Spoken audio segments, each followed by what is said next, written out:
A comunidade do Tumbira ela foi fundada em 1986 pela professora Maria Lúcia e seu Raimundo Mesquita, que era genro da Dona Rosa, que é uma das nossas moradoras mais antigas aqui, casada com a Dona Raimunda, que era a esposa dele. E aí eles fundaram nesse ano a comunidade do Tumbira, mas por problemas pessoais de saúde também, o seu Raimundo saiu e a professora Maria Lúcia também só deu continuidade na escola e depois de seguida ela migrou para uma outra comunidade para trabalhar, já em 93. Quando eu vim ocupar o espaço aqui, eu nasci aqui na comunidade do Tumbira, sou moradora daqui mesmo.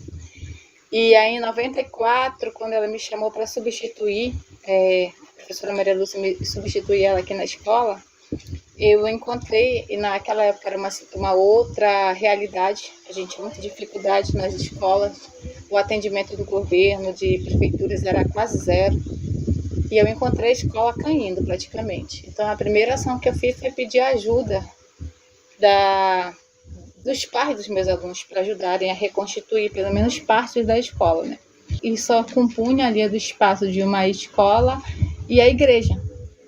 E era só aquilo que nós tínhamos.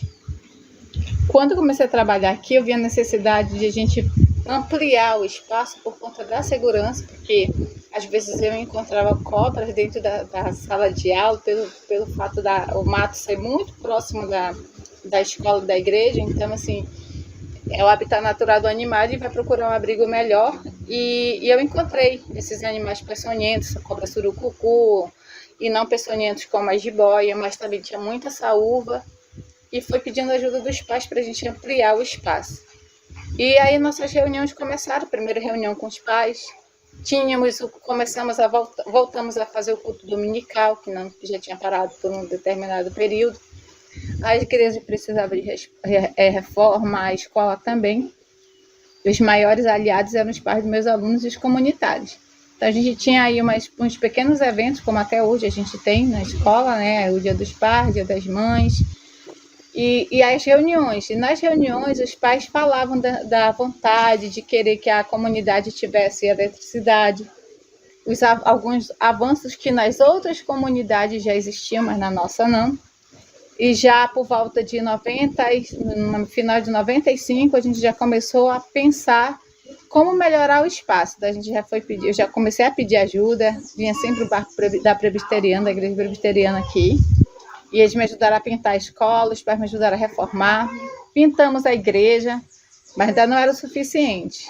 Aí passou 97, com pintura e ajuda de todo mundo. 98, resolvemos fazer a nossa primeira reunião comunitária para fazer um centro social, porque a escola se tornou muito pequena. E começamos a fazer o festejo de São José, o nosso primeiro festejo, só que a gente fazia a reza dentro da igreja de Nossa Senhora do Perpétuo Socorro, que é a padroeira daqui. Então ficavam os dois juntos.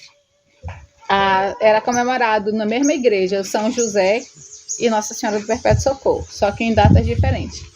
E aí nosso primeiro festejo foi já em 99, nós fizemos a comemoração, e o seu Pedrinho, aqui, que é um dos nossos moradores antigos também, pedindo assim, a professora, a gente queria festejar, daria que fazer queria oferecer aqui um jantar e uns pés de moleque, depois da reza, que ele era um dos promesseiros, né?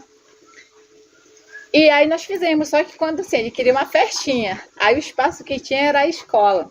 Daí já veio, uma semana depois, o pensamento, poxa, mas a gente deveria ter um centro social, uma sede, né, para fazer os eventos daqui da comunidade.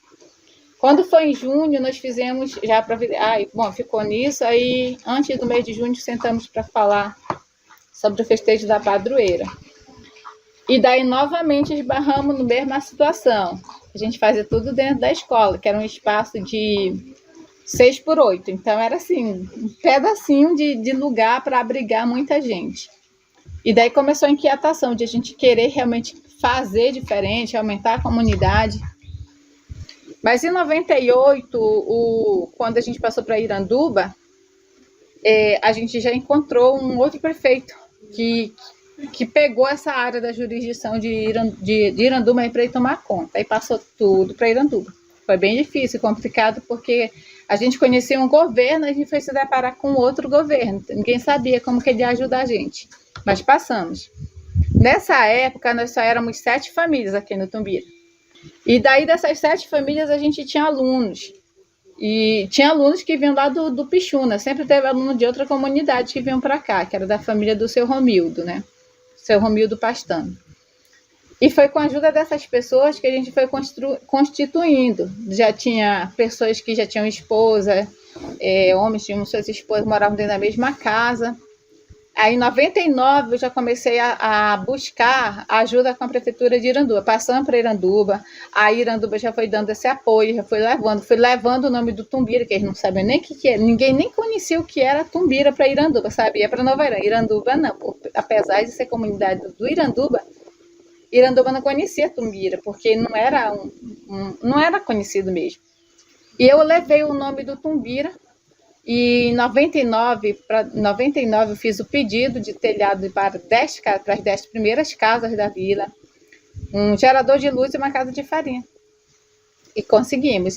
Em 2000 a gente se organizou, já estava ali, roçamos, entramos em acordo, fizemos a reunião, nós tínhamos 2 projetos para fazer.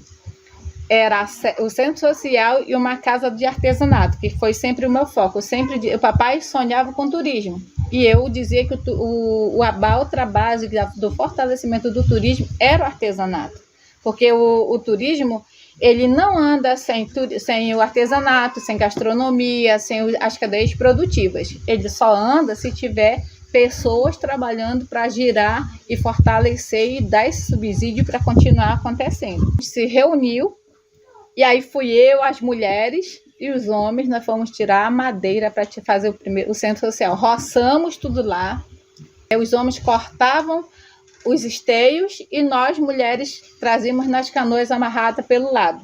E ajudávamos a roçar, cavar buraco, carregar madeira. Nós construímos a comunidade dessa forma. Fizemos o centro social e foi quando nós fizemos a primeira festa. Não tinha o centro social. Aí fizemos o centro social, já tinha as 2 moradoras lá atrás. A escola tinha sido reformada pelo projeto do Fundo Escola, que eu consegui também na época para cá. Houveram reforma, material e tudo mais. A gente deu uma crescida. Então, assim, digamos que em 4 anos nós construímos essa comunidade. E é assim que deu essa base para ser o hoje. Bom, aí a comunidade se envolveu, aí quem estava do lado já aumentaram as pessoas, aí já vieram pessoas morar para cá, porque estava desenvolvendo, a gente tinha mais oportunidades. 2002, final de 2002, a gente fez a eleição do primeiro presidente da comunidade, que foi o Gil Deone. E não tinha presidente nessa época, não. Eu estava à frente, mas não era presidente, eu só organizava e todo mundo ajudava, graças a Deus. E aí entrou o Roberto, e daí ficou eles 2, depois ficou o Roberto como vice, até 2012, 13, não me lembro bem. Foi quando eu voltei para a presidência, fiquei até 2019. E foi dessa forma assim, que a gente fundou.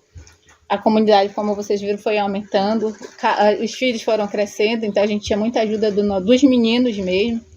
As famílias daqui ajudaram e contribuíram muito. Havia muito mutirão, a gente nunca fazia nada só, a gente se ajudava mutuamente. Era um desejo, vamos fazer tal coisa, a gente metia a cara, comprava gasolina e ia lá fazer.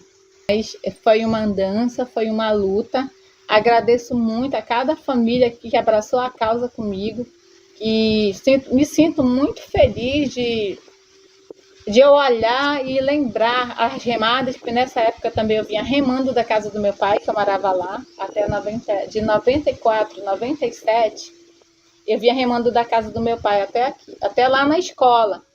Então eu percorri, vi isso aqui se transformar com a ajuda das famílias da Dona Rosa, em nome do seu Mário, que já não está conosco, da tia Alcina, né, da família dela, que também sempre foi um grande apoio, do seu finado Salim, que também não está mais conosco, do papai, e de tantas outras pessoas. Foram eles que fizeram esse alicerce, na verdade, dessa comunidade. Sem essas famílias, o Tumbira não existiria. Eu sonho que a comunidade ela se desenvolva intelectualmente, muito mais ainda, com visões de futuro coletivo. Que não seja algo que eu escolho para mim, para eu ter, mas que chegue para mim e para os outros também. Esse é o maior desejo que eu tenho.